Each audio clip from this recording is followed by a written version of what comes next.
Hey guys, welcome to your 12.2 notes on frequency and histograms. By the end of the day, you'll be able to make and interpret frequency tables and histograms. So sometimes we have a lot of numbers, we have a lot of information, we have too many data points to keep track of. So instead of looking at a list of numbers like this, we organize and visually display what's going on. We can also organize this data into intervals. So we'll say the frequency of an interval is the number of data values in that interval. And when I say interval, I mean like a range. So I could say, between 1 and 10, or between, 1 and 100, 100 and 200, things like that. So a frequency table is what happens when we group the sets of data values into intervals, into ranges, and we show the frequency for each interval.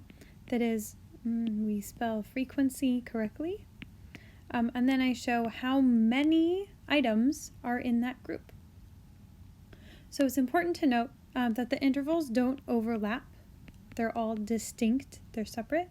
They don't have any gaps, so it covers the whole range, and they're all usually equal size. So for the purposes of this class, they will be equal size. Now this is kind of abstract, so I'll do an example. So we have quiz scores. Don't worry, it's not your guys' quiz scores, earned by 20 students, and here they are. Here are the quiz scores. Some people got 9 out of 10, some people got 10 out of 10, woohoo, some people got 4 out of 10 or worse, yipes. But just looking at these scores, it's hard for me as a teacher to really see how people are doing, how the class is doing overall. So we're going to put them in a frequency table and then into a histogram, which will help us get a picture of what's going on. So we're going to make a frequency table. And what we're going to do is we're going to pick our intervals. We're going to say what's our range to look at, and then we're going to see what's the frequency, how many things are in there. So on this right side, we'll say the score, because that's what the numbers represent. It's quiz scores. And then on that was the left side. And then on the right side, we'll say the frequency. The frequency is how many are in there.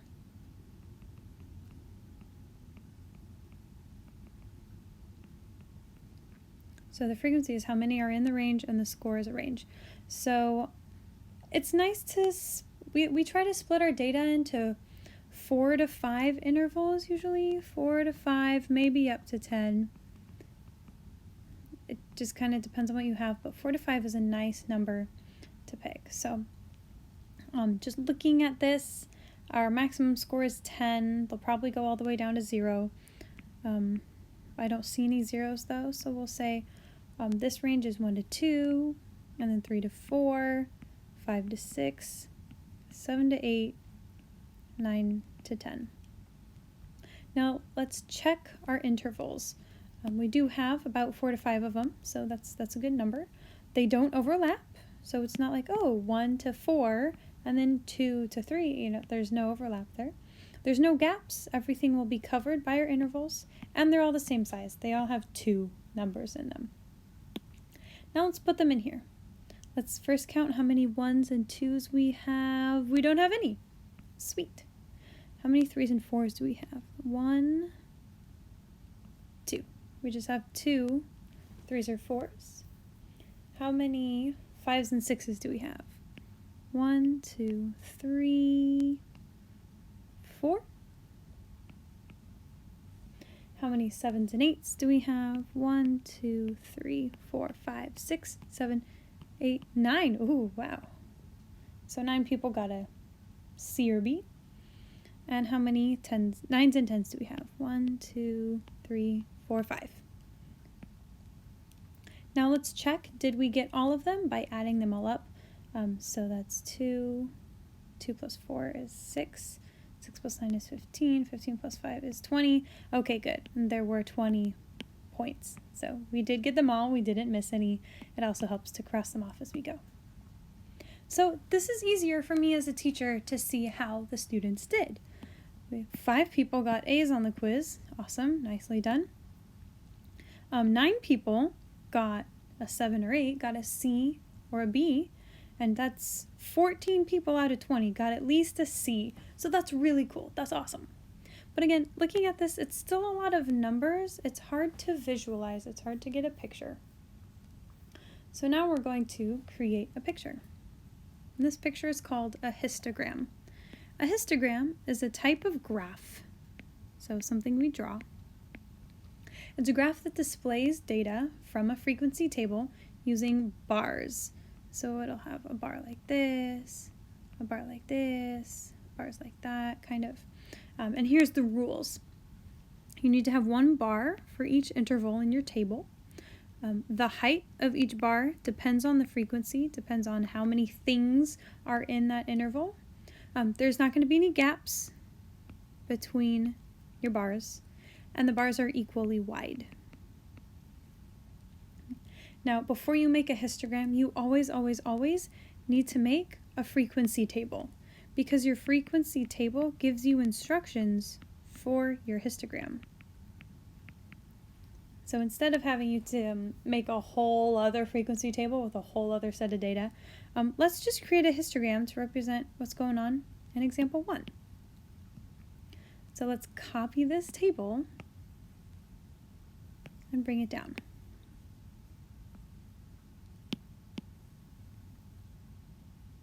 Isn't that so nice? Okay. So we're going to put this in a histogram. And how our histogram works, here, I'll recreate the table real quick, is we're going to take our ranges, and that's going to be our X part. Those are going to go along horizontally down here.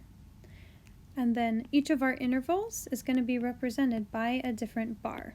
So our first interval was 1 to 2, so that goes here. And 3 to 4, 5 to 6, 7 to 8, and 9 to 10. Now, what did these represent? These represented the scores on the quiz. So we're going to label this as scores. I'm going to make it a little thicker and a little bigger just to say, hey, this is a title. There you go. Scores, like that. Okay.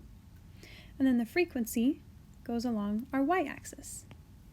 That will always be true for histograms. Your frequency is going to go along the y-axis. Now we look at the, we didn't label it. We have to label it as frequency.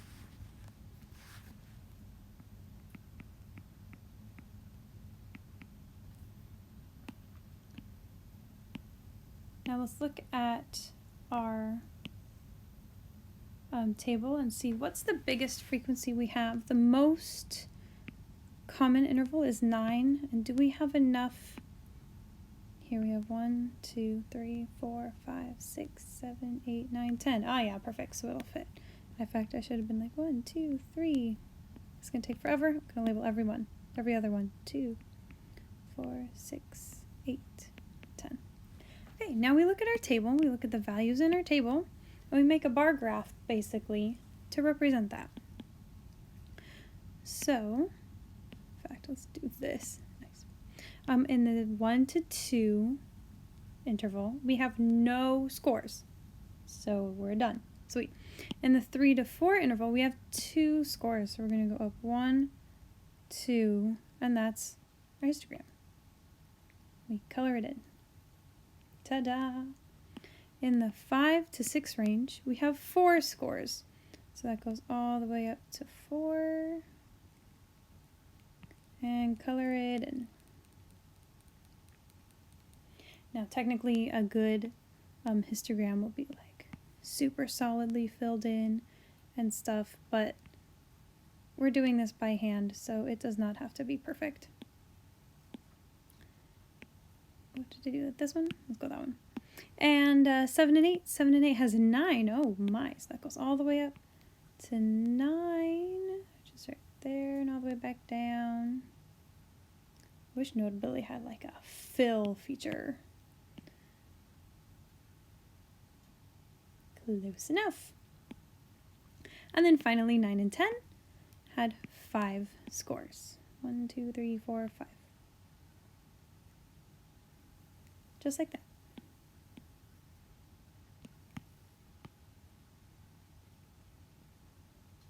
So now looking at this histogram, it's a lot easier to see what's going on.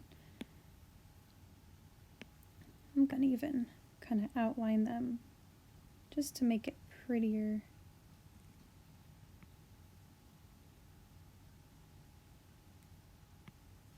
There.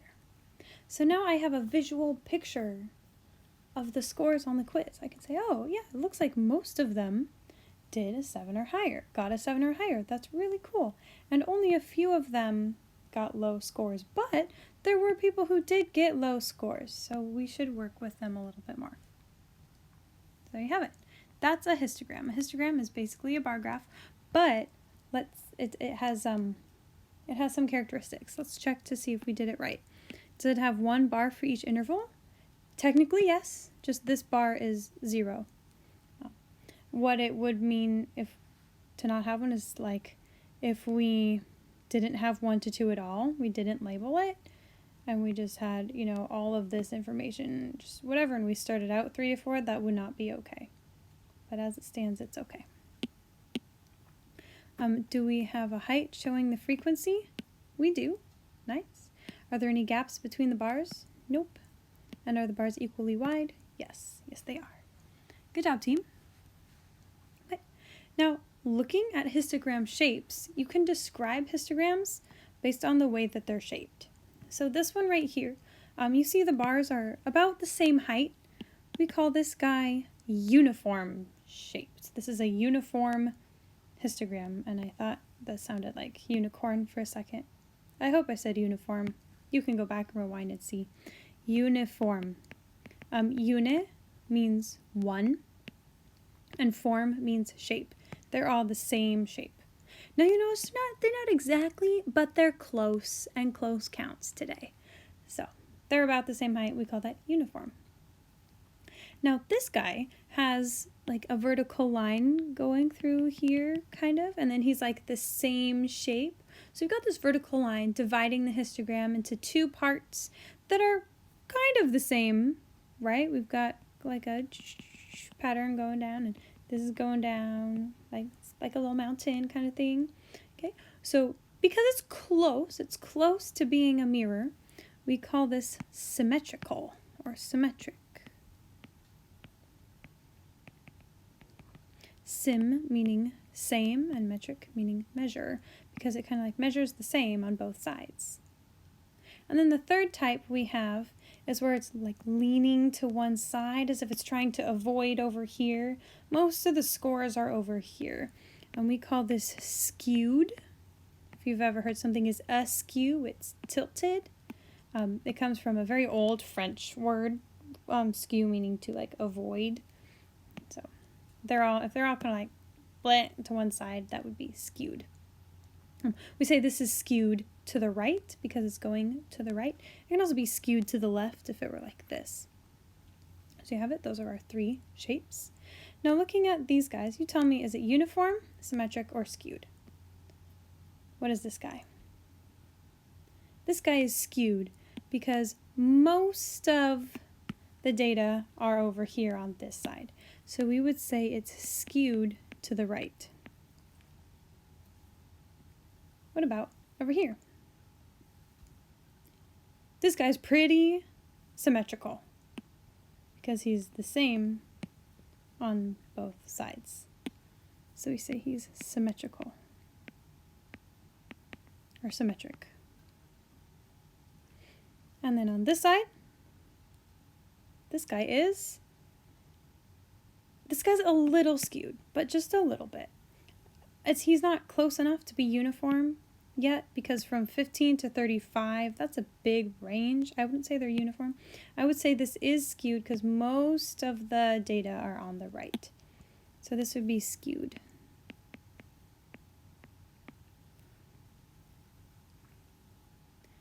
So there you go.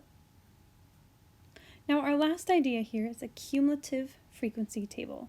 If something is cumulative, we often will have a cumulative review, which means it builds on itself. Cumulative means that it adds up.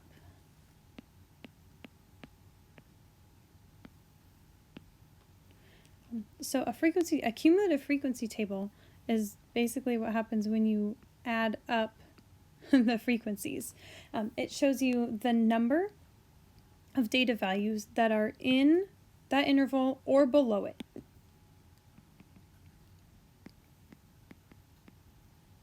So how do you do this? Well, yeah, add them up. So if we were to look at all the quiz scores that were 1 or 2 or lower, we started with 0, and the cumulative frequency of your first interval is always going to be the same as your frequency. And then you add what's next. So 0 plus 2 is 2. And now you add what's next. 2 plus 4 is 6. This is because there are 6 scores that are a 5 and 6 or lower. To get our next cumulative score, 6 plus 9 is 15. This means that there are 15 scores that are an 8 or lower. Right? 9 plus 4 plus 2 plus 0 is 15. And then finally our cumulative frequency, 15 plus 5 is 20. So in your first row, your cumulative frequency will be the same as your frequency. And in the last row, the cumulative frequency should be the total number of items that you have. Because you add them all up, you get your total. So you have it. A cumulative frequency adds up the frequencies. And then from here, you could make a histogram using this information. And this would tell you how many total items you have. Okay? So that's cumulative frequency, the shape of your histogram, making a histogram, and you need a frequency table. This is just the first step in analyzing our data. I hope you have a wonderful time on your homework.